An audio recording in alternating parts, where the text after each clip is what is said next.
Hello everyone, welcome to YSR academy. मैं sir Praveen और आज के लेक्चर में हम लोग देखने वाले हैं ज्योग्राफी का जो 8 चैप्टर है, ठीक है, जिसका नाम है ज्योग्राफी नेचर एंड स्कोप। उसके बारे में पढ़ने वाले हैं।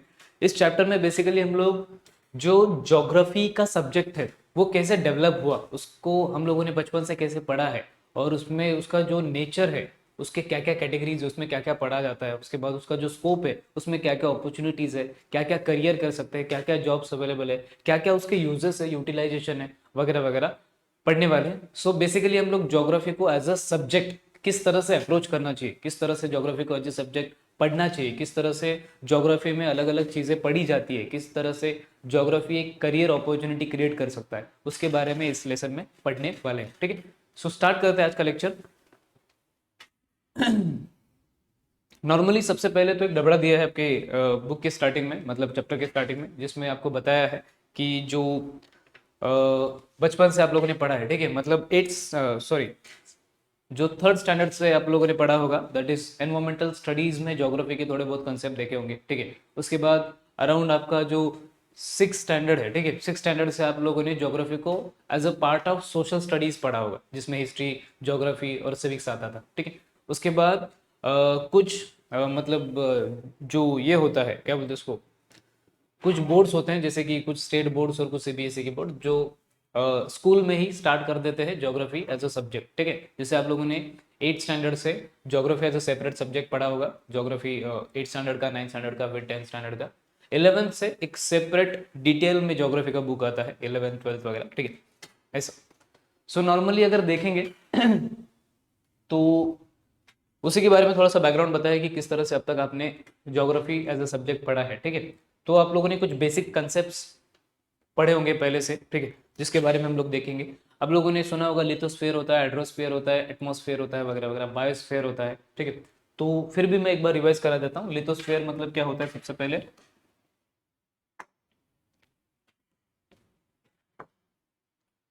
जो लिथोस्फेयर होता है, ठीक है, लिथोस्फेयर मतलब रिलेटेड टू लैंड, लैंड का जो भी एरिया होगा उसको लिथोस्फेयर बोलते हैं। एटमॉस्फेयर मतलब सिंपल एयर का जो भी एरिया रहेगा उसको एटमॉस्फेयर बोलेंगे। और जो हाइड्रोस्फेयर होता है वो पानी वाला एरिया जो अर्थ पे मौजूद है, ठीक है, जैसे लेक्स, ओशियंस, रिवर्स वगैरह वगैरह।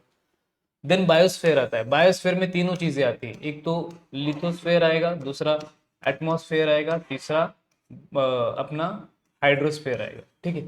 तीनों स्फेयर सब, मतलब लिथोस्फेयर मतलब लैंड वाला पार्ट, एटमॉस्फेयर मतलब एयर वाला पार्ट, हाइड्रोस्फेयर मतलब पानी वाला पार्ट, ठीक है। सो उसको बायोस्फेयर बोला जाता है, जहाँ पे ये तीनों स्फेयर्स एग्जिस्ट करते हैं एक दूसरे के साथ। उसके बाद आपको बताया है related to man and his activities, मतलब इंसान ने जो भी एक्टिविटीज क्रिएट की है उसके बारे में आपको कुछ फैक्टर्स बताने हैं, और लास्ट में अदर कंसेप्ट जो आप लोगों ने अभी तक पढ़ा है, ठीक है। सो सबसे पहले स्टार्ट करते हैं लिथोस्फेयर से। लिथोस्फेयर मतलब जमीन वाला पार्ट रहेगा, लैंड वाला पार्ट रहेगा। तो उसमें क्या क्या आएगा, सबसे पहले माउंटेन यहाँ पे दिया है, दूसरा आएगा सपोज करो कॉन्टिनेंट, ठीक है, तीसरा आएगा सपोज अपना हिल्स, ठीक है। उसके बाद जो प्लेन एरियाज रहेंगे, प्लेन्स वगैरह वगैरह, ठीक है, मतलब जो भी जमीन का पार्ट है वो सब लिथोस्फेयर में आ जाएगा। नेक्स्ट हाइड्रोस्फेयर में ओशियंस है, दूसरा लेक्स आ जाएगा। उसके बाद सीज आ जाएगा, ठीक है, सी से बड़ा ओशियन होता है, सिंपल है।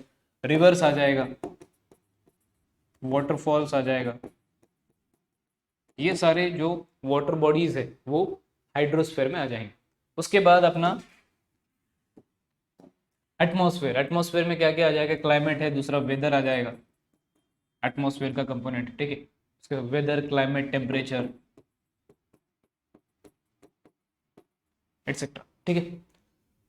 तो ये सारे एटमॉस्फेयर के कंपोनेंट्स हो जाएंगे। उसके बाद बायोस्फेयर मतलब क्या होता है, नॉर्मली जहाँ पे तीनों एक हो जाते हैं, जैसे लिथोस्फेयर, एटमॉस्फेयर और हाइड्रोस्फेयर, तीनों एक होने वाले जो सिस्टम्स होते हैं। जैसे वेजिटेशन, वेजिटेशन में लिथोस्फेयर क्या रहेगा, जमीन, ठीक है, और जो क्रॉप्स रहेंगे वो वेजिटेशन में आएंगे, फिर जो प्लांट्स रहेंगे वो वेजिटेशन में आएंगे, और उनका एयर के साथ इंटरेक्शन करता चलता रहेगा, और वाटर के साथ भी इंटरेक्शन चलता रहेगा। सिंपल सी बात है, सपोज करो एक प्लांट है, तो ये प्लांट एयर से कार्बन डाइऑक्साइड वगैरह वगैरह लेगा ताकि वो फोटोसिंथेसिस कर सके, जमीन से वाटर वगैरह लेगा, ठीक है, जमीन से वाटर लेगा, एयर से जो भी गैसेस है वो लेगा। तो एयर और वाटर का इंटरेक्शन हो रहा है, मतलब एयर मतलब एटमॉस्फेयर, वाटर मतलब हाइड्रोस्फेयर, और तीसरा जिस जमीन में वो रूट्स गाढ़े बैठा है वो जमीन को लिथोस्फीयर बोलते हैं। तो एटमॉस्फेयर और हाइड्रोस्फीयर और जो लिथोस्फीयर, इन दोनों का, इन तीनों का जो कॉम्बिनेशन रहेगा उसको बोलते हैं बायोस्फीयर। ठीक है, बायोस्फीयर में फर्स्ट एग्जांपल क्या है, वेजिटेशन। दूसरा एग्जांपल हम लोग दे सकते हैं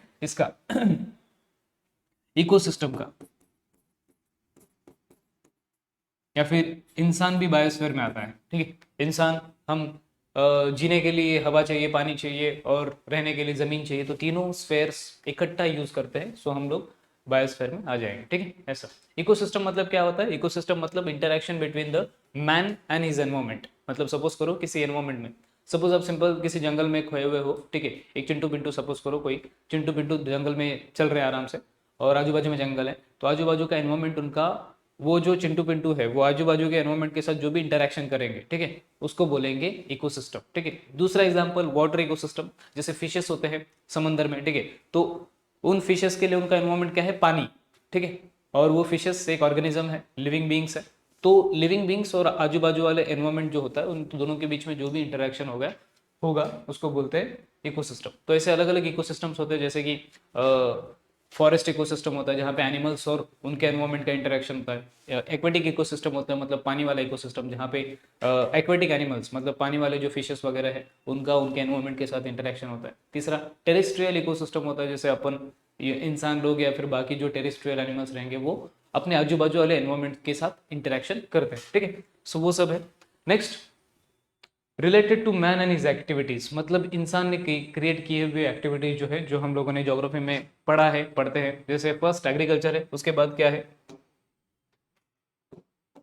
उसके बाद माइनिंग एक एक्टिविटी है। ठीक है, माइनिंग। देन आगे है fishing,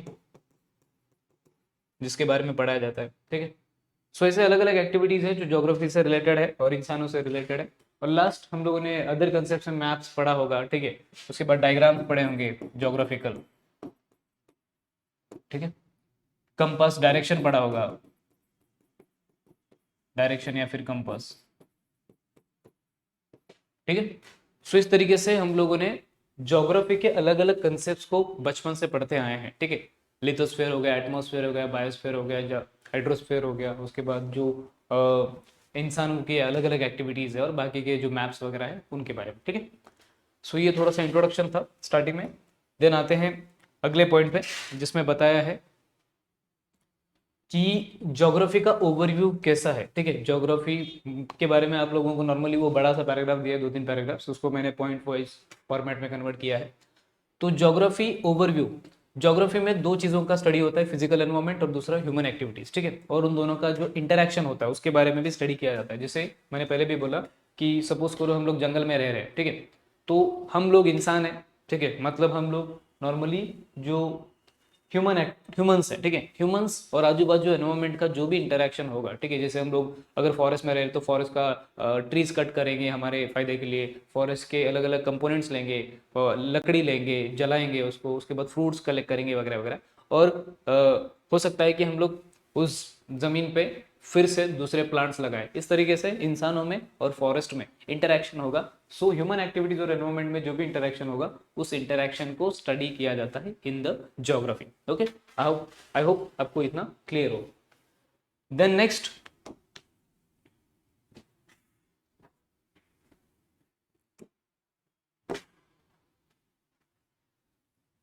variations in the earth surface. ठीक है, variations in the earth surface मतलब अर्थ का सरफेस अगर हम लोग ध्यान से देखेंगे, ठीक है, तो अर्थ के सरफेस पे जो भी अपना छोटू सा अर्थ है उसमें बहुत सारे माउंटेन्स रहेंगे, रिवर्स रहेंगे, लेक्स रहेंगे, सीज रहेंगे, ओशियंस रहेंगे, मतलब सरफेस पे अलग अलग चीजें हैं। ठीक है, जैसे माउंटेन्स रहेगा, हिल्स रहेगा, प्लेन्स रहेगा, ठीक है, उसके बाद plateaus, oceans, rivers, lakes, deserts, पूरी दुनिया में अलग अलग फैसिलिटीज या फिर अलग अलग फिजिकल फीचर्स है। तो अर्थ के सरफेस पे बहुत सारा वेरिएशन है या फिर डिफरेंस है, ये बताया है। उसके बाद क्लाइमेटिक पैटर्न्स अगर देखेंगे, ठीक है, तो ज्योग्राफी में और क्या स्टडी किया जाता है, क्लाइमेटिक पैटर्न, जैसे कि ग्लोबल क्लाइमेट और लोकल क्लाइमेट। ग्लोबल क्लाइमेट मतलब जो पूरी दुनिया पे इम्पैक्ट करता है, लोकल क्लाइमेट मतलब हर कंट्री का एक लोकल क्लाइमेट होता है। कंट्री के अंदर भी छोटे छोटे जो स्टेट्स होते हैं, डिस्ट्रिक्ट्स होते हैं, विलेजेस होते हैं, उनका एक लोकल क्लाइमेट होता है। जैसे अगर सपोज करो मुंबई में बारिश हो रहा है तो जरूरी नहीं कि नागपुर में भी उसी टाइम पे बारिश हो, तो क्लाइमेट अलग है तो डिफरेंसेस आएगा। क्लाइमेट का इम्पैक्ट जो वेजिटेशन पे होता है, वेजिटेशन मतलब जो दो तरह का वेजिटेशन होता है, एक होता है नेचुरल वेजिटेशन, ठीक है, और दूसरा मतलब मैन मेड वेजिटेशन। एक होता है नेचुरल वेजिटेशन, दूसरा होता है मैन मेड वेजिटेशन। नेचुरल मतलब जो नेचुरली उगता है जैसे कि फॉरेस्ट वगैरह, ठीक है, और मैन मेड वेजिटेशन मतलब जो एग्रीकल्चर वगैरह रहेगा या फिर जो क्रॉप्स लगाए जाते हैं, जो प्लांट्स लगाए जाते हैं, प्लांटेशन होता है, वो मैन मेड वेजिटेशन में आ जाएगा, ठीक है। तो क्लाइमेट का वेजिटेशन पे और वाइल्ड लाइफ पे मतलब एनिमल्स पे क्या इम्पैक्ट पड़ता है, उसके बाद विंड पैटर्न्स पे क्या इम्पैक्ट पड़ता है, सॉइल पे क्या इम्पैक्ट पड़ता है, वो सब स्टडी किया जाता है अपने ज्योग्राफी में, ठीक है। जैसे सपोज करो सॉइल टाइप पे कैसे इम्पैक्ट पड़ेगा, जैसे अगर सपोज कहीं का क्लाइमेट बहुत ही एक्सट्रीम है, एक्सट्रीम हॉट क्लाइमेट है, तो वहाँ पे सॉइल कैसा पाया जाएगा, रेड सॉइल पाया जाएगा या फिर सैंड पाया जाएगा, जैसे राजस्थान का डेजर्ट, ठीक है। अगर कहीं का क्लाइमेट मॉडरेट है तो वहाँ पे ब्लैक सॉइल वगैरह पाया जाता है। कहीं का क्लाइमेट मानसून टाइप का क्लाइमेट है, मतलब बारिश ज़्यादा होता है, रेनफॉल ज़्यादा होता है, तो वहाँ का क्लाइमेट, वहाँ का सॉइल जो रहेगा वो एलुवियल सॉइल रहेगा, क्योंकि वहाँ पे रेनफॉल ज़्यादा होता है तो रिवर ज़्यादा होंगे, रिवर ज़्यादा होंगे तो सिंपल सी बात है वहाँ पे क्या होगा, रिवर्स अपने साथ सैंड सॉइल वगैरह लेके बहा के लेके आएगी और एक जगह पे डिपॉजिट करेगी। तो एक जगह पे अगर डिपॉजिट करेगी तो वहाँ पे वो एक बड़ा सा प्लेन क्रिएट होगा जिसको एलुवियल सॉइल का प्लेन बोला जाता है, ठीक है। देन आगे लैंडफॉर्म्स एंड सबमरीन रिलीफ, ठीक है। लैंडफॉर्म्स मतलब क्या, लैंड के ऊपर जो भी फॉर्म्स है लैंड के, जैसे कि माउंटेन हो गया, हिल्स हो गए, ठीक है, प्लेट्यूज हो गए, वो सारे लैंडफॉर्म्स में आते हैं। तो लैंडफॉर्म्स मतलब जो जमीन पे होता है, सबमरीन रिलीफ मतलब जो समंदर के अंदर होता है। जैसे सपोज करो ये अर्थ है और ये जमीन है, और ये जमीन के ऊपर सपोज करो ये पानी वाला इलाका है, ठीक है। अभी पानी में भी छोटे मोटे लैंडफॉर्म्स हो सकते हैं, जैसे कि सपोज इस पानी वाले इलाके में नॉर्मली सपोज एक छोटा सा माउंटेन है अंदर, मतलब डूबा हुआ माउंटेन है, तो फिर वो सबमरीन रिलीफ हो जाएगा, मतलब पानी के अंदर वाला रिलीफ, ठीक है। माउंटेन्स वगैरह हो सकते हैं, छोटे छोटे छोटे प्लेट्यूज भी हो सकते हैं अंदर, ऐसा। और भी कुछ चीजें होती है जैसे कि ओशन करंट होता है, ओशन करंट और सैलिनिटी। ओशन करंट का मतलब क्या होता है कि नॉर्मली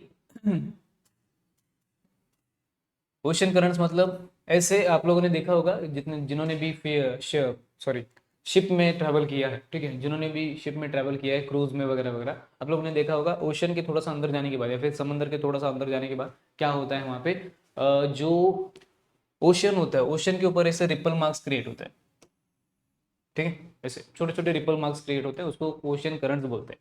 ये ओशन करंट्स दो तरह के होते हैं, एक होता है वार्म, एक होता है वार्म ओशन करंट, दूसरा होता है कोल्ड ओशन करंट, ठीक है। वार्म ओशन करंट जो हॉट वाटर कैरी करते हैं और कोल्ड ओशन करंट जो कोल्ड वाटर कैरी करते हैं। तो ज्योग्राफी में ओशन करंट्स के बारे में भी स्टडी किया जाता है, ठीक है, कि दुनिया भर में कौन कौन से ओशन करंट्स है, कौन सी एरियाज में ज़्यादा पाए जाते हैं वगैरह वगैरह, okay.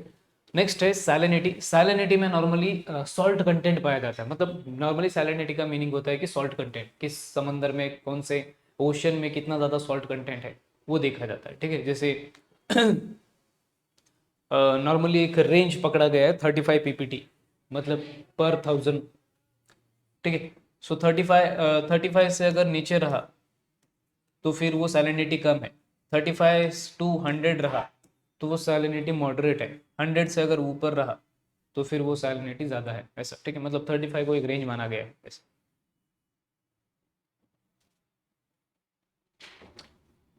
Then next physical aspects and human population, इनका भी स्टडी किया जाता है ज्योग्राफी में। फिजिकल एस्पेक्ट जैसे कि सपोज करो कि जो भी फिजिकल फैक्टर्स है जैसे माउंटेन्स, हिल्स, रिवर्स, लेक्स वगैरह वगैरह।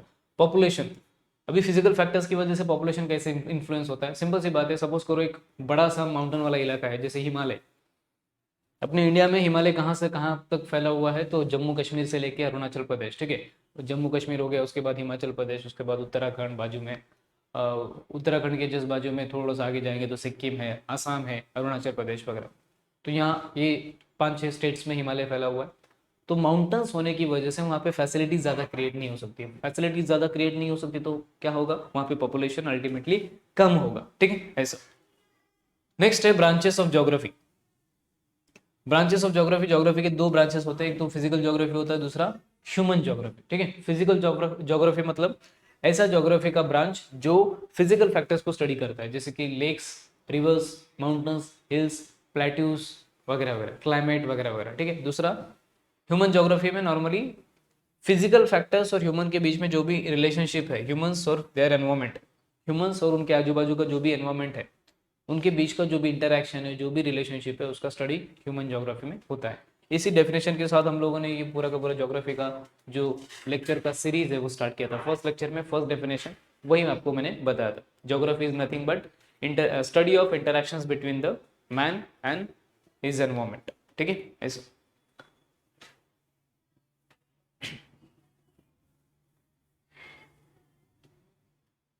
Then next, physical geography components, मतलब फिजिकल ज्योग्राफी में क्या क्या पढ़ा जाता है। तो सबसे पहले तो फिजिकल ज्योग्राफी में लिथोस्फीयर आता है, एटमॉस्फेयर आता है, हाइड्रोस्फीयर आता है, बायोस्फीयर आता है। तो हर एक के बारे में हम लोगों ने स्टार्टिंग में भी पढ़ा था, ठीक है, इस डबड़े में, कि लिथोस्फीयर, हाइड्रोस्फीयर, एटमॉस्फेयर, बायोस्फीयर। तो लिथोस्फीयर में क्या क्या आएगा जो हम लोगों ने अभी देखा है। लिथोस्फीयर में स्टडी ऑफ स्लोप, स्लोप मतलब सपोज करो ये माउंटेन है तो माउंटेन का ये स्लोप रहेगा, स्लोप के बारे में स्टडी किया जाता है, ठीक है। Next, composition and structure, composition मतलब ये माउंटेन किस तरह से बना रहेगा, प्लेट्यूज किस तरह से बने रहेंगे वगैरह वगैरह, प्लेन किस तरह से बना रहेगा, उसका कंपोजिशन और उसका स्ट्रक्चर, वो सब स्टडी किया जाए।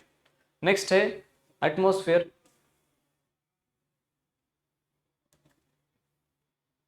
एटमॉस्फेयर में क्या क्या स्टडी किया जाता है, वेदर, क्लाइमेट, विंड्स वगैरह वगैरह। वेदर मतलब जो भी शॉर्ट टर्म एटमॉस्फेरिक कंडीशन होता है उसको वेदर बोलते हैं। जैसे सपोज करो आज अगर बारिश हो रहा है तो कल धूप बढ़ सकता है, परसों ठंडी लग सकती है वगैरह वगैरह। ये शॉर्ट टर्म में चेंजेस होते रहते हैं एटमॉस्फेरिक कंडीशन में, उसको बोलते हैं वेदर, सिंपल। उसके बाद क्लाइमेट का मतलब क्या होता है, लॉन्ग टर्म वेदर पैटर्न। मतलब सपोज करो आप कश्मीर में जाओगे तो कश्मीर में आप जनवरी में जाओ या फिर दिसंबर में जाओ या फिर जून में जाओ या फिर मार्च में जाओ, हमेशा ठंड रहेगी वहाँ पे। मतलब वहाँ पे वेदर पैटर्न लॉन्ग टर्म के लिए सेम है, ठंडी रहेगी। दूसरा एग्जांपल राजस्थान में, राजस्थान में आप जून में जाओ, मई में जाओ या फिर दिसंबर में जाओ, हमेशा हॉटनेस मतलब हीट रहेगा, सिंपल, ठीक है। तो फिर उसको बोलते हैं लॉन्ग टर्म वेदर पैटर्न, जो लॉन्ग टर्म के लिए सेम वेदर रहता है उसको क्लाइमेट बोला जाता है। और जो वेदर रहता है वो शॉर्ट टर्म के लिए होता है, डेली चेंजेस होते रहते हैं। विंड्स के बारे में स्टडी किया जाता है, अलग अलग विंड्स होते हैं, लोकल विंड्स वगैरह वगैरह, ठीक है, पोलर विंड्स वगैरह। प्रेसिपिटेशन का मतलब होता है रेनफॉल, ठीक है। प्रेसिपिटेशन का एक्चुअल मीनिंग होता है कि ऊपर से नीचे जो भी वाटर गिरता है उसको, मतलब वाटर के जो फॉर्म्स गिरते हैं उसको प्रेसिपिटेशन बोलते हैं। वो स्नोफॉल भी हो सकता है, रेनफॉल भी हो सकता है, ठीक है। तो वो एक, और तीसरा हेलस्टोन्स भी हो सकता है। हेलस्टोन्स मतलब वो गारा जो हम लोग बोलते हैं, ठीक है, ओले पड़ना, ऐसा। लास्ट में क्लाइमेट टाइप्स के बारे में भी पढ़ा जाता है, अलग अलग टाइप का क्लाइमेट होता है। जैसे अगर अब डिटेल में ज्योग्राफी को पढ़ोगे तो पूरी दुनिया में अलग अलग टाइप का क्लाइमेट है। जैसे इंडिया में मानसून क्लाइमेट है, चाइना में चाइना टाइप क्लाइमेट है, अपना जो मेडिटेरेनियन सी है वहाँ पे मेडिटेरेनियन सी टाइप का क्लाइमेट है, ब्रिटिश टाइप का क्लाइमेट है वगैरह वगैरह, ठीक है। Next, biosphere. बायोस्फेयर में नॉर्मली हम लोगों ने देखा था लिथोस्फेयर, एटमॉस्फेयर और हाइड्रोस्फेयर, इन तीनों को कंबाइन करा किया जाता है। तो उसमें लाइफ फॉर्म्स के बारे में स्टडी होता है, इंक्लूडिंग ह्यूमंस। ह्यूमंस जो कि हम लोग सांस लेते हैं तो एटमॉस्फेयर से कनेक्शन है, पानी पीते तो हाइड्रोस्फेयर से कनेक्शन है, और जिस जमीन पे खड़े हैं वो लिथोस्फेयर, तीनों से कनेक्शन है हमारा, तीनों को इंटरेक्ट करते ही हम लोग रह सकते हैं। ह्यूमंस हो गए, माइक्रो ऑर्गेनिजम्स हो गए, इकोसिस्टम्स हो गए, जिसके बारे में हम लोगों ने अभी पढ़ा था, ठीक है। फूड चेन्स हो गए और इकोलॉजिकल बैलेंस। फूड चेन मतलब आप लोगों ने पढ़ा होगा बचपन में, ठीक है, जैसे ग्रास को खाने के लिए ग्रास ऊपर होता है, ग्रास ऊपर को खाने के लिए ये होता है, आप लोगों ने पढ़ा होगा, ग्रास सपोज ग्रास ऊपर उसको खाता है, ग्रास ऊपर को अपना ये खाता है फ्रॉग, फ्रॉग को खाने वाला स्नेक होता है, स्नेक को खाने वाला ईगल होता है। और ईगल को खाने, ईगल अगर मर गया तो ईगल को डायरेक्टली तो नहीं खा सकता, लेकिन ईगल मर गया तो उसको माइक्रो ऑर्गेनिज्म खाते हैं,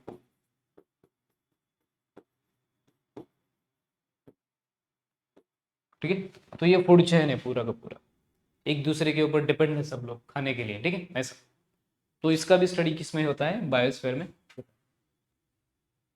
आई होप आपको इतना क्लियर हुआ रहेगा।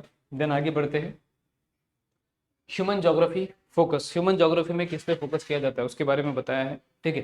तो सबसे पहला एनालाइजिंग द सेटलमेंट, सेटलमेंट के बारे में हम लोगों ने ऑलरेडी पढ़ा है। जैसे दो तरह के सेटलमेंट्स होते हैं, एक होता है न्यूक्लिएटेड सेटलमेंट, दूसरा होता है डिस्पर्स सेटलमेंट। ठीक है, न्यूक्लिएटेड मतलब एक ही जगह पे पास पास घर होंगे, उसको न्यूक्लिएटेड सेटलमेंट बोलेंगे।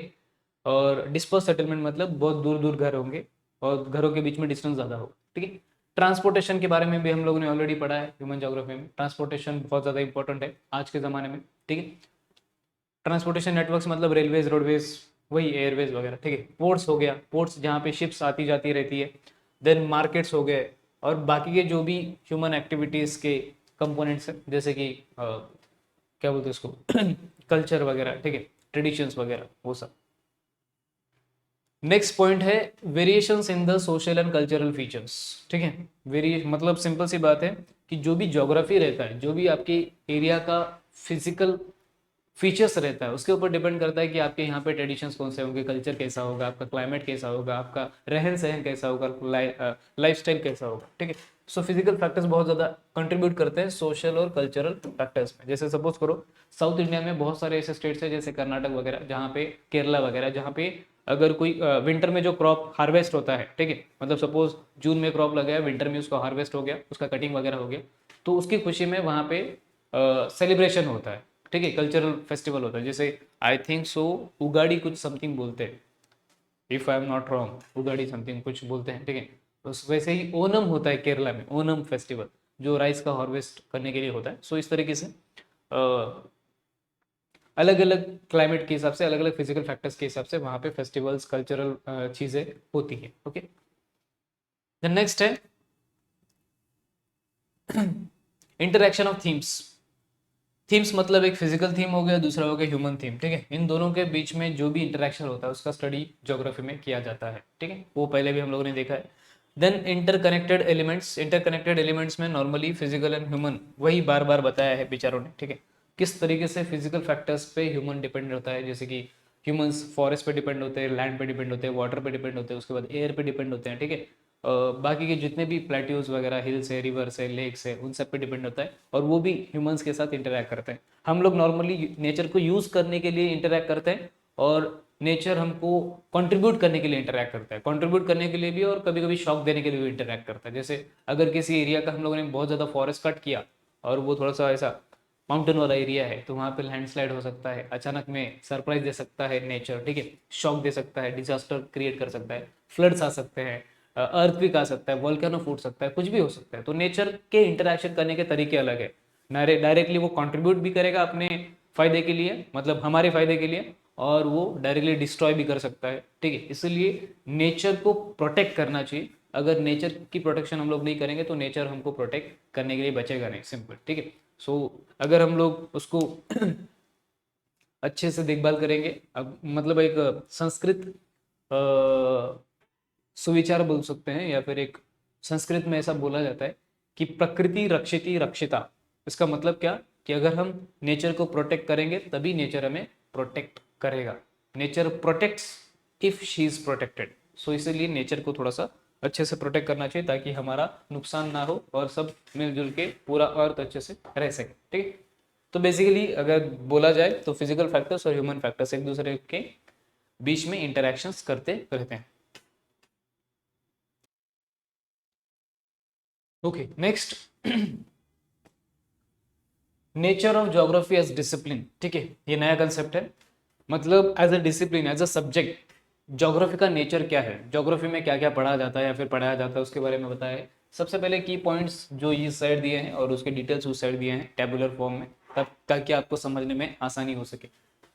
Dynamic nature of the earth, normally जो अर्थ का नेचर है वो डायनामिक होता है। डायनामिक मतलब सब्जेक्ट टू चेंज, मतलब चेंज होता रहता है। ठीक है, अर्थ कभी भी स्टैटिक नहीं है, हमेशा चेंजेस होते रहते हैं अर्थ में। जैसे पहले के जमाने में अर्थ पे एकदम स्टार्टिंग में हॉट रोटेटिंग बॉडी था अर्थ, जिसमें वोल्केनोस बहुत ज़्यादा फूटते थे। फिर धीरे धीरे कुछ सालों में, कुछ लैक्स ऑफ ईयर्स गए, उसके बाद धीरे धीरे वहाँ पे रेनफॉल होना स्टार्ट किया। फिर बहुत सालों तक रेनफॉल कंटिन्यू रहा, इसलिए बड़े बड़े ओशियंस, सीज, रिवर्स बन गए।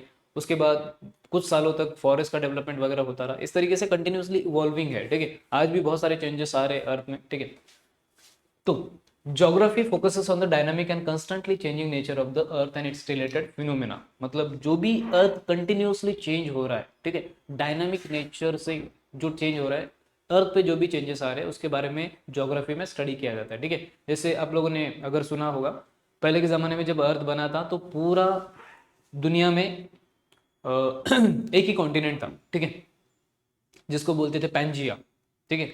फिर जब वो स्प्लिट हुआ, मतलब दो टुकड़े हुए उसके, स्प्लिट होने की वजह से बहुत साल लगे उसको स्प्लिट होने में, तो ऊपर वाला जो एरिया था उसको लॉरेशिया बोला जाता था, और नीचे वाला जो एरिया था कॉन्टिनेंट का उसको गोंडवाना लैंड बोला जाता था। फिर धीरे धीरे वो स्प्लिट होते होते होते आज के 7 कॉन्टिनेंट्स बने हैं, ठीक है। सो स्टार्टिंग में एक ही कॉन्टिनेंट था, फिर इवॉल्व होते होते होते चेंजेस होते होते होते 7 कॉन्टिनेंट्स बने, और आगे और भी कॉन्टिनेंट्स बन सकते हैं छोटे छोटे, ठीक है, विथ टाइम। सो ये होता है constantly changing nature of the अर्थ, जो हमेशा चेंज होता रहता है, उसके बारे में स्टडी करते हैं। Then next, variations in the environment.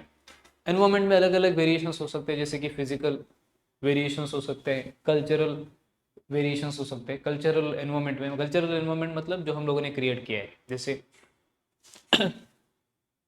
Normally हमारे जो फेस्टिवल्स होते हैं, हमारे जो जो भी हम लोग एक्टिविटीज़ करते हैं, ठीक है, वो सब कल्चरल एनवायरमेंट में आएगा, जो हम लोगों ने, इंसानों ने क्रिएट किया है। दूसरा फिजिकल एनवायरमेंट, जो फिजिकली प्रेजेंट है पूरा का पूरा अर्थ, उसको स्टडी करने के लिए जोग्राफर्स मतलब जो जोग्राफी को स्टडी किया करते हैं, वो बहुत एक्साइटेड रहते हैं, ताकि उनको जो भी ये चेंजेस दिख रहे हैं फिजिकल एनवायरमेंट में प्लस कल्चरल एनवायरमेंट, उनको अच्छे से स्टडी किया जा सके, ठीक है। जैसे कुछ सालों पहले अपने महाराष्ट्र के बुल्ढाना डिस्ट्रिक्ट में एक छोटा सा स्टार गिरा था, मीटियोर गिरा था, स्टार नहीं गिरा था, मीटियोर गिरा था, जिसकी वजह से एक बड़ा सा गड्ढा बन गया था, और वहाँ पे गड्ढा बनने की वजह से रेनफॉल का पानी डिपॉजिट हो रहा था, तो वो एक बड़ा सा लेक बन गया है, जिसको लोनार लेक बोला जाता है, ठीक है। सो स्टार्टिंग में उसका वाटर ब्लू कलर का, मतलब नॉर्मल कलर अपना जो वाटर का कलर होता है वैसे ही था, लेकिन धीरे धीरे ओवर द ईयर्स वहाँ के वाटर का कलर पिंक होने लगा। क्यों? बिकॉज वहाँ पे जब रिसर्च किया गया, जोग्राफर्स ने और साइंटिस्ट लोगों ने रिसर्च किया, तो पता चला कि वहाँ पे कुछ अलगी ग्रोथ हो रहा है जो पिंक कलर प्रोड्यूस कर रहा है, जिसकी वजह से वो वाटर पिंक कलर का हो रहा है। तो इस तरीके से जो भी चेंजेस होते हैं फिजिकल एनवायरमेंट में, उसके बारे में स्टडी किया जाता है। देन नेक्स्ट है cause and effect relationship. Cause and effect relationship का मतलब सिंपल होता है, हर इफेक्ट, अगर कोई इफेक्ट है तो उसका कोई ना कोई कॉज रहेगा। जैसे अगर वोल्केनो फूटता है, ठीक है, तो सिंपल, अगर वोल्केनो फूटता है तो उसका कुछ ना कुछ कॉज रहेगा, नीचे मैग्मा वगैरह, लावा वगैरह रहेगा, ठीक है। अगर वो जमीन के अंदर होता है तो उसको मैग्मा बोलते हैं, अगर वो जमीन के ऊपर आ जाए तो उसको लावा बोला जाता है, ठीक है। सो अगर वोल्केनो इरप्ट हो रहा है तो उसका इफेक्ट वोल्केनो इरप्शन है, कॉज कुछ ना कुछ रहेगा, तो कॉज एंड इफेक्ट रिलेशनशिप इसको बोलते हैं। जैसे सपोज करो, अगर फ्लड आ रहा है किसी एरिया में, तो उसका रीजन ये रहेगा कि पानी ओवरफ्लो हुआ है या फिर रेनफॉल ज्यादा हुआ है, ऐसा। तो हर इफेक्ट का कुछ ना कुछ कॉज होता है, और अगर कॉज होगा तो उसका कुछ ना कुछ इफेक्ट रहेगा, सिंपल। जैसे और एक सिंपल एग्जांपल, कि अगर किसी ने पढ़ाई नहीं की तो फेल होने के चांसेस बहुत ज्यादा है, तो अगर वो फेल हो गया, ये इफेक्ट है, उसका कॉज क्या है, उसने पढ़ाई नहीं की, सिंपल, ठीक है।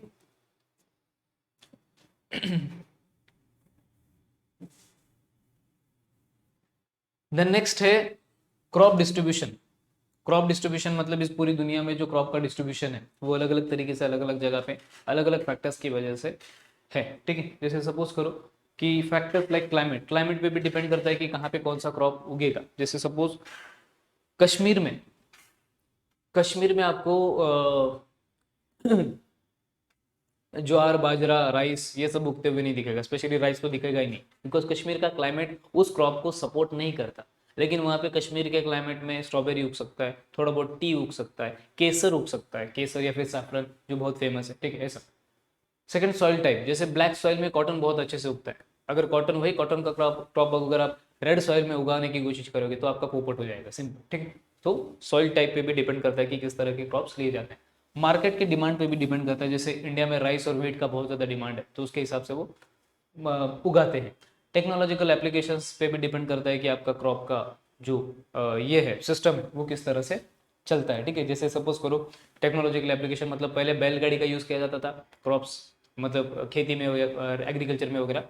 अभी क्या यूज़ किया जाता है, ट्रैक्टर, ठीक है, ऐसा। दूसरे कंट्रीज में जाओगे तो सारा का सारा मतलब वो जो सीड होता है, सीड बोने से लेके पूरा क्रॉप काटने तक का पूरा प्रोसेस मशीन से किया जाता है, ऐसा। नेक्स्ट है economic suitability of regions. Economic suitability of regions का मतलब क्या कि नॉर्मली जो भी रीजन्स है पूरे वर्ल्ड में या फिर किसी भी कंट्री में, तो ऐसे कौन से रीजन्स है जहाँ पे इकोनॉमिक डेवलपमेंट बहुत ज़्यादा हो सकता है, जहाँ पे अलग अलग एक्टिविटीज़ की जा सकती है, primary activity, secondary activity, tertiary activity वगैरह वगैरह, जिसके बारे में हम लोगों ने ऑलरेडी पढ़ा है। ठीक है। Then focus on the space and area. Normally जो होता है अपना ज्योग्राफी में लोकेशंस पे बहुत ज़्यादा फोकस किया जाता है, एरियाज पे बहुत ज़्यादा फोकस किया जाता है, क्योंकि हर एरिया का क्लाइमेट अलग होता है, हर एरिया का फिजियोग्राफी अलग होता है, हर एरिया में फिजिकल फीचर्स अलग होंगे, कल्चरल फैक्टर्स अलग रहेंगे, अलग अलग तरीके के लोग रहेंगे। जैसे एक हो गया अपना राजस्थान, दूसरा हो गया कश्मीर, तीसरा हो गया पंजाब, चौथा हो गया हरियाणा, महाराष्ट्र, गुजरात। हर रीजन अलग है, हर रीजन का स्पेस एरिया अलग है, हर रीजन के बाकी के फैक्टर्स भी अलग है, तो इनको कंबाइनली स्टडी करने की कोशिश की जाती। द नेक्स्ट पॉइंट जो है dynamic phenomena. Normally both physical और human geographical phenomena are dynamic experiencing changes over time. मतलब जो ह्यूमंस होते हैं और दूसरा जो फिजिकल फीचर्स होते हैं वो डायनामिक है, वो हमेशा चेंज होते रहते हैं over the period of time. जैसे सिंपल सा एग्जांपल दूँ तो एकदम स्टार्टिंग में जो अपना जंगल में लोग रहते, अपने पूर्वज रहते थे, एंसेस्टर्स, आदिवासी लोग, वो उनको कपड़े तो होते नहीं थे क्योंकि कॉटन का आविष्कार नहीं हुआ था, सिंपल। तो फिर वो क्या करते थे, पत्ते वगैरह, आप लोगों ने पढ़ा होगा बचपन में, थर्ड स्टैंडर्ड में, पत्ते वगैरह लपेट के ऐसे ही निकल जाते थे। ठीक है। सो पत्ते लपेटने का सिस्टम था तब, क्योंकि क्लोथ्स नहीं थे। फिर धीरे धीरे कॉटन का डिस्कवरी हुआ, फिर धीरे धीरे वो शॉल वगैरह लपेटने लगे। हड़प्पा सिविलाइजेशन में आप स्टैचूज देख सकते हो।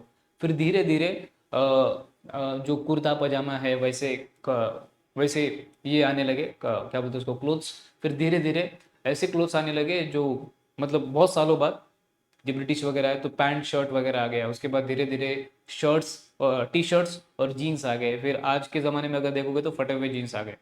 तो देखो, एक ज़माना था जब हम लोग पत्ते लपेटते थे हमारे पूर्वज, आज का ज़माना है कि फटे हुए कपड़े पहनते हैं, सिंपल। ठीक है। फटे हुए शर्ट्स रहेंगे, फटे हुए जीन्स रहेंगे, वो फैशन है आज के ज़माने का। तो इतना ज़्यादा चेंजेस ह्यूमन के क्लोथिंग पैटर्न में आया है, बहुत सारे चेंजेस ह्यूमन के थिंकिंग पैटर्न में आए हैं, बहुत सारे चेंजेस ह्यूमन के बिहेवियरल पैटर्न में आए हैं, रहने के पैटर्न में आए हैं। तो एकदम स्टार्टिंग में हम लोग केव्स में रहते थे, गुफा में। ठीक है। फिर धीरे धीरे धीरे चेंजेस होते होते आज बंगलों में, जो बड़े बड़े बिल्डिंग्स है उसमें रहते हैं। तो हाउसिंग पैटर्न में भी बहुत सारे चेंजेस आए। ठीक है, इस तरीके से। तो ह्यूमंस भी और जोग्राफिकल फिनोमिना भी डायनामिक होती है, मतलब चेंज होता रहता है उसमें। Next, study of weather and climate. अभी हम लोगों ने देखा कि वेदर का मीनिंग क्या होता है, शॉर्ट टर्म, जो ये होता है शॉर्ट टर्म एटमॉस्फेरिक कंडीशन, उसको बोलते हैं वेदर। और क्लाइमेट क्या होता है, लॉन्ग टर्म वेदर पैटर्न। ठीक है, कश्मीर का वगैरह एग्जांपल दिया था मैं। ठीक है। सो नॉर्मली अगर किसी जगह का क्लाइमेट पता करना हो, ठीक है, तो उस जगह का वेदर कंटिन्यूसली अप्रोक्सीमेटली 30 ईयर्स तक स्टडी किया। मतलब सपोज कश्मीर का वेदर, मतलब कश्मीर का क्लाइमेट पता करना है, तो कंटिन्यूसली 30 ईयर्स तक उसको स्टडी किया जाएगा। अगर वो कंटिन्यूसली 30 ईयर्स तक सेम वेदर पैटर्न दिखा रहा है, ठंडे का ठंडा ही दिखा रहा है, तो फिर वहाँ का क्लाइमेट घोषित किया जाएगा, डिक्लेयर किया जाएगा कि वो ठंडा है, कोल्ड है। ठीक है, ऐसा सेम विथ राजस्थान। नेक्स्ट है temporal aspects in the geography. Temporal aspects मतलब जो भी नॉर्मली जैसे बेसिक कंसेप्ट होते हैं, जैसे कि पॉपुलेशन ग्रोथ, उसके बाद landform development, age of the earth वगैरह वगैरह। ये जो इंपॉर्टेंट एस्पेक्ट्स है ज्योग्राफी में स्टडी किए जाते हैं, जैसे पॉपुलेशन ग्रोथ स्टार्टिंग से अब तक कैसे हो रहा है, कैसे बढ़ रहा है वगैरह वगैरह। उसके बाद लैंडफॉर्म डेवलपमेंट, मतलब मैंने स्टार्टिंग में एग्जांपल दिया था आपको, एकदम स्टार्टिंग में हमारे अर्थ में एक ही कॉन्टिनेंट था जिसका नाम था पेंजिया, फिर टूट के वो लॉरेशिया और गोंडवाना में कन्वर्ट हुआ, फिर धीरे धीरे छोटे छोटे कॉन्टिनेंट्स में कन्वर्ट होता गया। तो लैंडफॉर्म्स कैसे डेवलप हुए उसके बारे में, जैसे हिमालय कैसे क्रिएट हुआ उसका भी अलग स्टोरी है। ठीक है, ऐसा नॉर्मली एक थ्योरी के हिसाब से ये जो अपना अर्थ है, यहाँ पे ये अफ्रीका है और यहाँ पे वो एशिया था। ठीक है, ऐसा। तो यहाँ पे एक मैडागास्कर करके एरिया, मैडागास्कर, तो इसका कुछ पार्ट टूट के वो फ्लो होते होते, मतलब जमीन समंदर पे फ्लो होते होते यहाँ तक आया था। तो यहाँ पे आने के बाद ये यूरेशियन प्लेट था, मतलब कॉन्टिनेंट को प्लेट भी बोला जाता है, यूरेशियन प्लेट, और ये नीचे का इंडियन प्लेट, ये दोनों एक दूसरे से टकराए, और टकराने की वजह से यहाँ पे बहुत बड़ा, मतलब दो प्लेट्स आपस में टकराने की वजह से क्या होता है, ऐसे अगर दो प्लेट टकरा गए तो बीच का हिस्सा ऐसे उठ जाता है, तो जिसकी वजह से यहाँ पे बहुत बड़ा माउंटेन रेंज क्रिएट हुआ है, दैट इज हिमालयास। ठीक है, दुनिया का सबसे बड़ा mountain range. Okay, so I hope आपको इतना क्लियर होगा। देन आगे बढ़ते हैं। Geography as the study of space and time. Normally geography में स्पेस और टाइम का भी स्टडी किया जाता है। स्पेस मतलब सपोज एक आधा एरिया को पकड़ा जाएगा, जैसे इंडिया, अफ्रीका या फिर अमेरिका वगैरह वगैरह, और टाइम के साथ साथ उसमें क्या क्या डेवलपमेंट्स हुए उसके बारे में पढ़ा जाता है। ठीक है, देन नेक्स्ट, की क्वेश्चंस एड्रेस बाय जोग्राफर्स। मतलब जोग्राफर्स जो होते हैं, ठीक है, जो ज्योग्राफी की स्टडी करते हैं, उनका एम ये होता है कि किसी भी जगह का स्टडी करते समय कुछ क्वेश्चंस का आंसर मिल जाए। जैसे वेयर, वेयर मतलब कहाँ पे वो डेवलप हुआ कोई चीज, व्हेन कब डेवलप हुआ, व्हाट क्या क्या डेवलप हुआ, और व्हाई कैसे डेवलप हुआ। ये जो क्वेश्चंस है, ये जो कुछ डब्ल्यूज है, जैसे वेयर से वेयर, व्हेन, व्हाट और व्हाई, इन क्वेश्चंस के आंसर्स अगर उनको मिल जाते हैं तो फिर उनका स्टडी कंप्लीट हो जाता है। जैसे सपोज करो कि अगर कोई फिनोमेना हुआ, जैसे सोलर सिस्टम कहाँ बना, सबसे पहला सोलर सिस्टम अगर क्वेश्चन है, सोलर सिस्टम के बारे में अगर पढ़ना है तो वेयर सबसे पहला क्वेश्चन है, कहाँ बना, गैलेक्सीज में बना। सेकंड, व्हेन मतलब कब बना, ठीक है, जैसे आज से 13.2 billion, around 13 billion years ago बना। व्हाट मतलब क्या बना, सोलर सिस्टम में क्या क्या कौन कौन से प्लैनेट्स बने, कौन कौन सी बाकी की चीजें बनी वगैरह वगैरह। और लास्ट में व्हाई, क्यों बना, उसके रीजंस क्या थे। इन सब का स्टडी किया जाता है। इन सब के आधार पे ज्योग्राफी का स्टडी करते हैं, ऐसा बोल सकते हैं हम लोग। ठीक है, नेक्स्ट दिया है एक और एक पैराग्राफ है जिसको पॉइंट वाइज फॉर्मेट में कन्वर्ट किया है। ज्योग्राफी में कुछ मेथड्स यूज किए जाते हैं, कुछ साइंटिस्ट लोगों का बहुत ज्यादा कंट्रीब्यूशन है इसमें ज्योग्राफी में, जिसके बारे में हम लोग पढ़ने वाले हैं। तो फर्स्ट जो थिंग है, मतलब किस मेथड से ज्योग्राफी को स्टडी किया जाता है और कौन कौन से साइंटिस्ट लोगों ने ज्योग्राफी के स्टडी के लिए कंट्रीब्यूट किया उसके बारे में पढ़ते हैं। तो नॉर्मली जो एम्पेरिकल मेथड है और प्रैक्टिकल मेथड है उसके बारे में पढ़ा जाता है। ठीक है, एम्पेरिकल मेथड मतलब फर्स्ट हैंड एक्सपीरियंस किया जाता है। मतलब सपोज करो किसी माउंटेन के बारे में पढ़ना है, जैसे माउंट एवरेस्ट के बारे में पढ़ना है, तो जो जोग्राफर रहेंगे वो वहां पे जाएंगे, प्रैक्टिकली स्टडी करेंगे। ठीक है, फर्स्ट हैंड एक्सपीरियंस। और प्रैक्टिकल एप्लीकेशंस ऑफ स्किल्स मतलब डायरेक्टली जैसे कंपास का यूज किया जाएगा, जो मेजरमेंट्स के लिए डायरेक्टली अपने स्किल्स का यूज किया जाएगा, जो अपने पास नॉलेज है उसका डायरेक्ट एप्लीकेशन किया जाएगा वगैरह वगैरह। सो एम्पेरिकल और प्रैक्टिकल तरीके से ज्योग्राफी का स्टडी किया जाता है या फिर हो सकता है। ठीक है, नेक्स्ट साइंटिफिक मेथोडोलॉजी भी यूज किया जाता है। जैसे साइंटिफिक मेथड में क्या करते हैं हम लोग, एक्सपेरिमेंट करते हैं लैब में।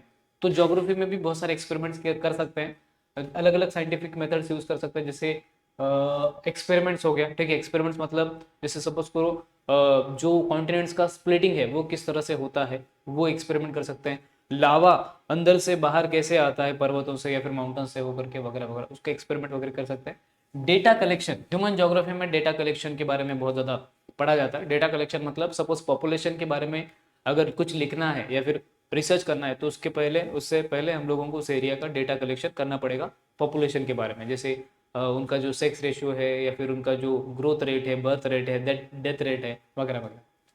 ऑब्जर्वेशन पैटर्न्स भी होते हैं अलग अलग। मतलब जो जोग्राफिकर सॉरी जोग्राफर जो रहेगा, जो ज्योग्राफी की स्टडी करेगा, वो क्या करेगा, ऑब्जर्वेशन भी करेगा प्रैक्टिकली कि किस तरह से चेंजेस हो रहे हैं, फ्लड कैसे आता है, सुनामी कैसे आता है, साइक्लोन कैसे फॉर्म होता है वगैरह वगैरह। रिसर्च फाइंडिंग्स मतलब नॉर्मली जो भी रिसर्च करते हैं उसके जो फाइंडिंग्स रहेंगे उसके बेसिस पर रिपोर्ट्स वगैरह बनाए जाते हैं। ठीक है, नेक्स्ट है डेटा एनालिसिस एंड रिसर्च। मतलब वही दोनों थोड़े बहुत कनेक्टेड है। जो भी डेटा कलेक्ट किया जाता है अलग अलग एस्पेक्ट से लेकर के अलग अलग कंसेप्ट पे जो भी डेटा कलेक्ट होगा उसका एनालिसिस होगा और उसके ऊपर रिपोर्ट्स वगैरह या फिर ज्योग्राफी के सब्जेक्ट में थोड़ा सा इंफॉर्मेशन ऐड कर दिया जाएगा। हिस्टोरिकल डेवलपमेंट, नॉर्मली अगर देखेंगे ज्योग्राफी का डेवलपमेंट किस तरह से हुआ है पूरे वर्ल्ड में, तो एकदम पुराने ज़माने से ज्योग्राफी का स्टडी किया जा रहा है। जैसे कि पुराने ज़माने में ऑब्जर्वेशंस पे ज़्यादा फोकस किया जाता था कि रेनफॉल कैसे होता है, ठीक है, सुनामी कैसे आता है, फ्लड कैसे आता है, फॉरेस्ट कैसे ग्रो करता है वगैरह वगैरह। कुछ साइंटिस्ट लोग हैं जैसे कि हेकेटियस नाम का एक साइंटिस्ट है, छोटू सा साइंटिस्ट था, उसने अपना कॉन्ट्रीब्यूशन दिया ज्योग्राफी के स्टडी में। ठीक है, तो उसके बारे में भी पढ़ते हैं बेचारे के।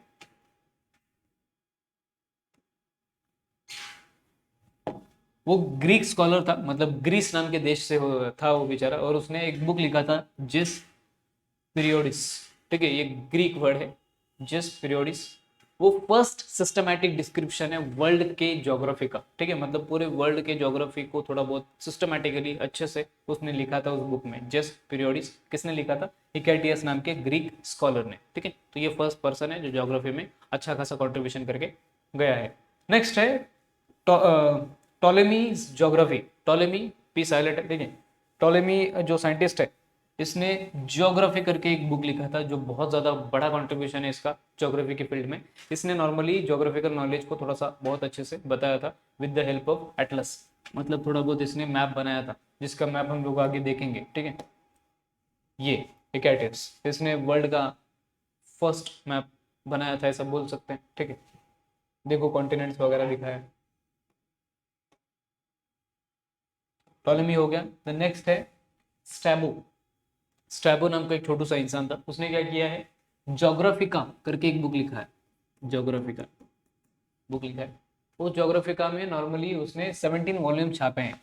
इन डेप्थ नॉलेज है ज्योग्राफी का। 17 वॉल्यूम्स, वॉल्यूम्स का मतलब क्या होता है? पार्ट्स। जैसे मूवीज होती है धूम 1, धूम, धूम 2, धूम 3, क्रिश, क्रिश 2, क्रिश 3, वैसे ही बुक के भी पार्ट्स हो सकते हैं, उसको वॉल्यूम्स बोला जाता है। तो टोटल 17 वॉल्यूम्स मतलब 17 पार्ट्स छापे थे उसने ज्योग्राफी का नाम के बुक के, ठीक है। तो ये बुक का नाम इंपॉर्टेंट है। देन है ऑब्जर्वेशंस एंड डिस्क्रिप्शंस, मतलब वही बार बार रिपीट किया जा रहा है कि ऑब्जर्वेशंस क्या क्या की जाती है। जो भी ज्योग्राफिकल फिनोमिना रहा, जो जो भी ज्योग्राफिकल इवेंट रहता है, जैसे नेचर का कोई भी डिजास्टर हो गया, या फिर नेचर का अलग अलग जो फॉर्मेशंस होते हैं, जैसे माउंटेन कैसे बनता है, वोल्केनो कैसे इरप्ट होता है, ठीक है, उसके बाद ज़मीन कैसे बनती है, ज़मीन कैसे धंसती है, स्लम्पिंग कैसे होता है, क्रस्ट कैसे फटता है, वो सारे के सारे प्रोसेसेस को ऑब्जर्व किया जाता है और डिस्क्राइब करने की कोशिश की जाती है, ठीक है, ऐसा। Next, continuous development of the geography. Geography पहले से लेके आज तक कंटिन्यूसली डेवलप होता गया है, ठीक है। ज्योग्राफी बेसिकली अर्थ का पूरा स्टडी करता है, ठीक है। अर्थ के अंदर जो भी लिविंग ऑर्गेनिजम्स है, स्पेशली ह्यूमंस, ह्यूमंस और अर्थ का क्या इंटरेक्शन है, उसका स्टडी कंटिन्यूसली चलता रहता है, और ओवर द ईयर्स वो चेंजेस होते रहते हैं, उसका भी स्टडी होता है, ठीक है। अगर किसी को ज्योग्राफर बनना है, ज्योग्राफी के सब्जेक्ट में अगर किसी को इंटरेस्ट है, और अगर कोई ज्योग्राफर बनना चाहता है, तो उसके लिए कुछ स्किल्स का होना जरूरी है। उन स्किल्स के बारे में ये छोटू सा डबड़ा दिया है। तो सबसे पहले इधर से स्टार्ट करते हैं। Data collection using surveys, photograph, satellite images, मतलब डेटा कलेक्शन करना आना चाहिए, ठीक है। अगर किसी भी ज्योग्राफी के कंसेप्ट के बारे में रिसर्च कर रहे हैं तो डेटा कलेक्शन करने आना चाहिए। सर्वे से हो सकता है, मतलब गली गली में जाके आप लोग पॉइंट्स नोट डाउन करेंगे। आज तो डिजिटल सर्वेज भी होते हैं व्हाट्सएप पे वगैरह, ठीक। फोटोग्राफ्स वगैरह लगेंगे, सैटेलाइट इमेजेस लगेंगे अगर किसी बड़े लेवल पे रिसर्च वगैरह कर रहे हैं, ठीक है। नेक्स्ट, ऑब्जर्वेशन अच्छे से करना आना चाहिए। ऐसा नहीं कि थोपड़ा उठा के चले गए और देख के आगे, वैसा नहीं होना चाहिए। मेक मैप्स, मैप्स बनाने आना चाहिए अच्छा खासा, ठीक है, प्रॉपरली। उसके बाद डेटा इंटरप्रिटेशन करने आना चाहिए, मतलब अगर टेबुलर फॉर्म में डेटा है, पाई डायग्राम में डेटा है, तो उसको इंटरप्रेट करना आना चाहिए कि ये डेटा कैसा है वगैरह वगैरह। नेक्स्ट है land surveying with the help of instruments and advance technology. Land surveying मतलब लैंड का जो सर्वे होता है, ठीक है, मेजरमेंट्स वगैरह लिए जाते हैं, लैंड का सॉइल टाइप देखा जाता है, वेजिटेशन कौन से लेवल का इस लैंड पे हो सकता है, उसके बारे में स्टडी किया जाता है, ठीक है। देन नेक्स्ट, डेटा ऑर्गेनाइजेशन करना आना चाहिए, मतलब डेटा तो कलेक्ट कर लिया, पॉपुलेशन का भर भर के डेटा कलेक्ट कर लिया, लेकिन उसको ऑर्गेनाइज करने भी आना चाहिए। जैसे बर्थ रेट का डेटा अलग, डेथ रेट का डेटा अलग, जेंडर रेशियो का अलग, उसके बाद बाकी के जो भी फैक्टर्स रहेंगे जैसे मोर्टालिटी रेट वगैरह वगैरह, उन सब का डेटा ऑर्गेनाइज, सिस्टमेटिकली ऑर्गेनाइज करने आना चाहिए। Then data representation with the help of graphs, मतलब ग्राफ्स निकालने भी आना चाहिए डेटा इंटरप्रिटेशन करते समय। मतलब सपोज हमारे पास इंडिया के कंट्री का, मतलब इंडिया जो अपना कंट्री है, इस कंट्री का पॉपुलेशन के बारे में सारा डेटा अपने पास है, लेकिन उसको टेबुलर फॉर्म में, ग्राफ फॉर्म में भी बताने आना चाहिए। जैसे सपोज करो कि ये एक ग्राफ है, मतलब ये 1960 का टाइम था, ये 1970 का टाइम था, ये 1980 का टाइम था। इस टाइम में नॉर्मली क्या क्या हुआ है, ठीक है। 1960 में सपोज करो कि 20% पॉपुलेशन था, हाइपोथेटिकली 40%, 60%, 20%, 40%, 60%, इस तरह से ग्राफ से भी बताने आना चाहिए कि किस तरह से वो इंक्रीज या डिक्रीज हुआ है, ठीक है। ये बार ग्राफ होता है, लाइन ग्राफ होता है, डॉट ग्राफ होता है, वो अलग अलग ग्राफ्स। मैप्स बनाने आना चाहिए। नेक्स्ट है analysis with the help of statistical techniques. Statistical techniques मतलब जो ग्राफ्स वगैरह होता है, वही ग्राफ्स, टेबल्स वगैरह, पाई डायग्राम्स वगैरह वगैरह, ठीक है। लास्ट में right reports and present the findings, मतलब फाइनली पूरा का पूरा जो ये कष्ट करके जो भी रिसर्च किया जाता है, फाइनली उसके ऊपर रिपोर्ट करके, मतलब रिपोर्ट्स बना के उसके ऊपर रिसर्च पेपर्स वगैरह पब्लिश करना आना चाहिए। सो ये सारे बेसिक स्किल्स है, डेटा कलेक्ट करना, डेटा ऑर्गेनाइज करना, ठीक है, मैप्स बनाना, ग्राफ्स बनाना वगैरह वगैरह, ऑब्जर्वेशन करना, ये सारे एक जोग्राफर बनने के लिए ये सारे स्किल्स का होना ज़रूरी है, तभी एक सक्सेसफुल जोग्राफर बन सकते हैं और वो बहुत ज़्यादा स्टडी करके जोग्राफी के फील्ड में अपना कंट्रीब्यूशन दे सकता है बेचारा, ठीक है, कोई भी ऐसा। ओके, सो नेक्स्ट दो मैप्स दिए हैं जो मैंने पहले ही बताए थे, ठीक है। एक हिकैटियस नाम का जो साइंटिस्ट, जो हम लोगों ने पहले भी पढ़ा है, ठीक है, जिसका कंट्रीब्यूशन बहुत ज़्यादा है, जिसने फर्स्ट एक बुक लिखा था, ठीक है, जिस करके, अगर आपको याद आ रहा हो तो, जिस पीरियडस, ग्रीक स्कॉलर था वो, जिस पीरियडस नाम का एक बुक लिखा था जिसमें उसने मैप वगैरह बनाया था। तो उसमें का एक मैप यहाँ पे दिया है, ये वाला, ठीक है। अगर ध्यान से देखोगे तो ये एशिया वगैरह आपको दिखेगा, ये एशिया कॉन्टिनेंट है, यहाँ पे ये इंडिया है, उसने खतरनाक मैप बनाया था। ये गंगेज रिवर है, ठीक है, गंगा रिवर वगैरह वगैरह। उसके बाद यहाँ पे ओशंस है, ठीक है। ये लीबिया नाम का छोटा सा कंट्री है, ये अरेबिया है, ठीक है। ऐसे अलग अलग एरियाज दिखाए, जितने भी एरियाज उस टाइम पे उसको पता थे उसके बारे में अच्छा खासा मैप बनाया बेचारे ने, ठीक है। नेक्स्ट और एक मैप बनाया गया था बाद में कुछ सालों बाद, ठीक है, कि map drawn by Strabo Roman geographer, जिसके बारे में हम लोगों ने पढ़ा था। उसने जोग्राफी का नाम का, ये देखो, स्ट्रॉबा सॉरी स्ट्रैबो स्ट्रैबो नाम का साइंटिस्ट, बेचारे का नाम गलत हो रहा है, स्ट्रैबो नाम का जो रोमन स्कॉलर था, उसने जोग्राफी का नाम का बुक लिखा था, जिसमें बहुत डिटेल में उसने जोग्राफी के बारे में लिखा था, ठीक है। तो उसने ये मैप बनाया बेचारे ने, उससे मतलब इस वाले से थोड़ा सा अच्छा दिख रहा है, ठीक है, थोड़ा सा बड़ा मैप है। तो इसमें अलग अलग एरियाज दिखाए गए, जैसे कि ये लीबिया हो गया, उसके बाद वो एशिया वाला पार्ट हो गया, ठीक है, ये एशिया का पार्ट, ये यूरोप का पार्ट हो गया ऐसा। ये लीबिया लीबिया मतलब अफ्रीका में एक छोटा सा कंट्री है आज के ज़माने में। ये ओशियंस आजू बाजू में दिखाए हैं, ठीक है, इस तरीके से अर्थ का मैप बनाया गया है, ठीक है। सो ये सारे लोगों ने अलग अलग तरीके से कंट्रीब्यूट किया है ज्योग्राफी के डेवलपमेंट में, ठीक है। आई होप आपको इतना इधर तक क्लियर है। देन नेक्स्ट, इसको एक्सप्लेन करने के लिए एक पैराग्राफ दिया था, उसको भी पॉइंट वाइज फॉर्मेट में कन्वर्ट किया है। तो कॉन्ट्रास्टिंग अप्रोचेस इन ज्योग्राफी, ये पहला पॉइंट है, ठीक है।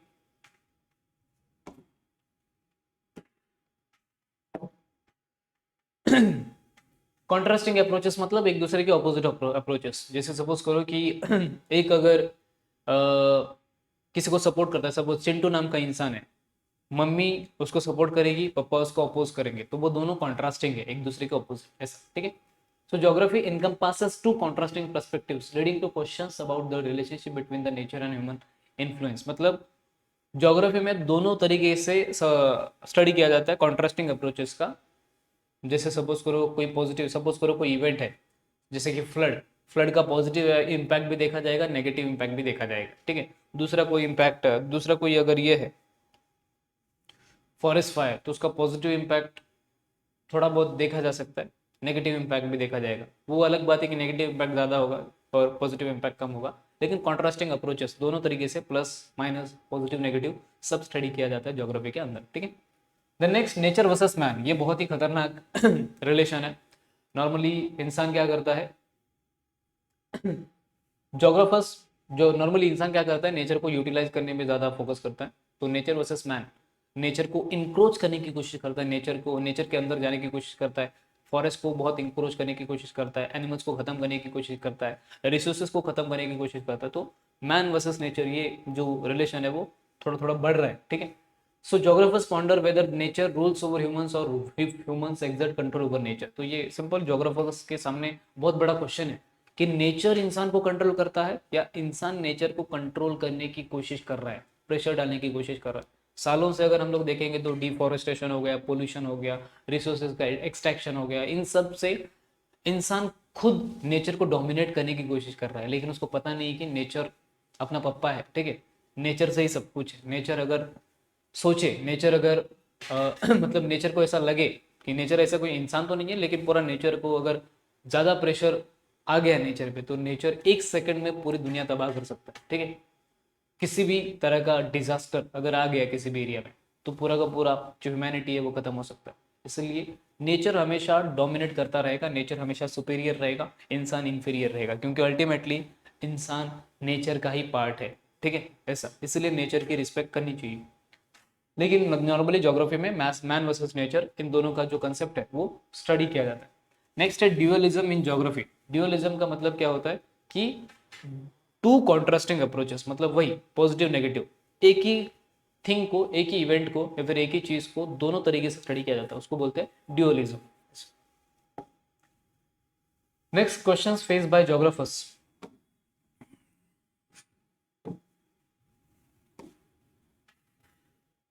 क्वेश्चंस फेस्ड बाय ज्योग्राफर्स, इसमें geographers grapple with questions such as whether the nature dictates terms or if the humans shape their surroundings. Another consideration is whether to study regions based on the sector distribution or sectors within a region.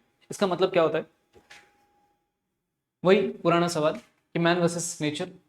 ज्योग्राफर्स को हमेशा ऐसा लगता है कि weather nature को इंसान control कर रहा है या फिर नेचर इंसान को डोमिनेट कर रहा है, ठीक है। तो इन क्वेश्चंस के आंसर स्टडी करने पे ही पता चलेंगे, ज्योग्राफी को, फिजिकल फीचर्स को, इंसान के बिहेवियर को वगैरह वगैरह, तो वो सब स्टडी करने पे इनका फोकस होता है, ठीक है। सो नॉर्मली सबसे पहले हम लोगों ने क्वेश्चंस देखा, ठीक है, मैन वर्सेस नेचर, कौन डोमिनेट कर रहा है, ये बहुत बड़ा क्वेश्चन है। तो दो पर्सपेक्टिव्स है, दो कॉन्ट्रास्टिंग अप्रोचेस है जो इसके बारे में थोड़ा सा डिटेल में बताते हैं।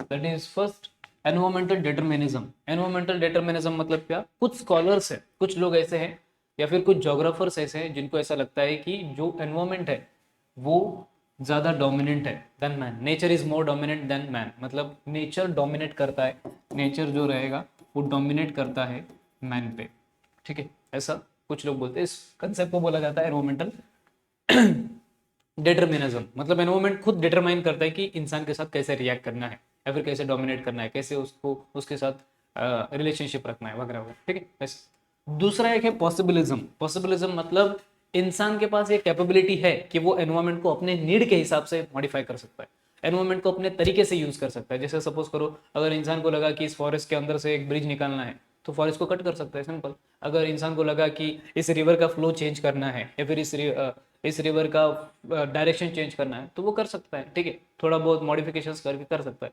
इंसान को लगा कि इस रिवर को यहीं पे रोकना है तो डैम बांध सकते हैं। तो इंसान खुद अपनी कैपेबिलिटी से क्या कर सकता है, नेचर को मॉडिफाई कर सकता है। इसको बोलते हैं पॉसिबिलिज्म, पॉसिबिलिज्म, ठीक है। लेकिन पॉसिबिलिज्म बहुत ज्यादा लेवल पे नहीं कर सकते, पूरे के पूरे अर्थ को चेंज नहीं किया जा सकता। सो लेकिन है, ये एक कंसेप्ट है। एनवायरमेंटल डिटरमिनिज्म मतलब एनवायरमेंट या फिर नेचर इंसान पे डोमिनेट करता है, ऐसा माना जाता है। और पॉसिबिलिज्म मतलब इंसान अपने हिसाब से एनवायरमेंट को या फिर नेचर को मॉडिफाई कर सकता है, ऐसा माना जाता है, ठीक है। सो नेक्स्ट पॉइंट क्या है? मल्टीप्लिसिटी ऑफ ड्यूलिस्ट अप्रोचेस, मतलब ड्यूलिस्टिक अप्रोचेस के बारे में। ये जो दो अप्रोचेस है, पहला एनवायरमेंटल डिटरमिनिज्म, सेकंड पॉसिबिलिज्म, इन दोनों को सपोर्ट करने वाले अलग अलग लोग हैं, इन दोनों को अलग अलग तरीके से एक्सप्लेन करने वाले लोग हैं। और इन दोनों अप्रोचेस में बहुत सारे बाकी के भी अप्रोचेस है। मतलब सपोज करो कि ये ड्यूलिस्टिक अप्रोच है, ये फर्स्ट और ये सेकंड, इसमें भी मल्टीप्लिसिटी है, मतलब इसको अलग अलग तरीके से एक्सप्लेन किया गया है थ्योरी के हिसाब से। Then next dualistic nature of geography, वही मतलब दो अपोज करने वाले जो कंसेप्ट रहेंगे वो ज्योग्राफी में स्टडी किए जाते हैं कि मैन डोमिनेट करता है नेचर पे या फिर नेचर डोमिनेट करता है मैन पे। सो एनवायरमेंटल डिटरमिनिज्म वर्सेस पॉसिबिलिज्म, ये दोनों ही कॉन्ट्रास्टिंग अप्रोचेस है, एक दूसरे से ऑपोजिट अप्रोचेस है, ठीक है ऐसे। ओके, सो यहाँ तक हम लोगों ने पढ़ा, ठीक है। यहाँ तक आपका जो फर्स्ट पार्ट है इस लेसन का वो कंप्लीट होता है, that is nature of geography, ठीक है। सबसे पहले हम लोगों ने ज्योग्राफी के बारे में थोड़ा सा पढ़ा, बैकग्राउंड पढ़ा कि क्या क्या पढ़ते आ रहे हैं अभी तक ज्योग्राफी के बारे में। देन हम लोगों ने पढ़ा कि ज्योग्राफी में जो अलग अलग फैक्टर्स होते हैं जिनका स्टडी किया जाता है, ज्योग्राफी का नेचर कैसा है वगैरह वगैरह, और ज्योग्राफी में किन किन लोगों ने कंट्रीब्यूशन किया है उसके बारे में भी पढ़ा। और लास्ट में हम लोगों ने ये दो कॉन्ट्रास्टिंग अप्रोचेस के बारे में पढ़ा, ठीक। सो इसी के साथ आज के लेक्चर का एंड होता है। यहाँ पे हम लोग स्टॉप करते हैं। नेक्स्ट लेक्चर में हम लोग ज्योग्राफी का जो स्कोप है उसके बारे में पढ़ेंगे, और नेक्स्ट लेक्चर में आपका जो पूरा का पूरा ये जो 8 लेसन है वो कंप्लीट हो जाएगा। Okay, thank you.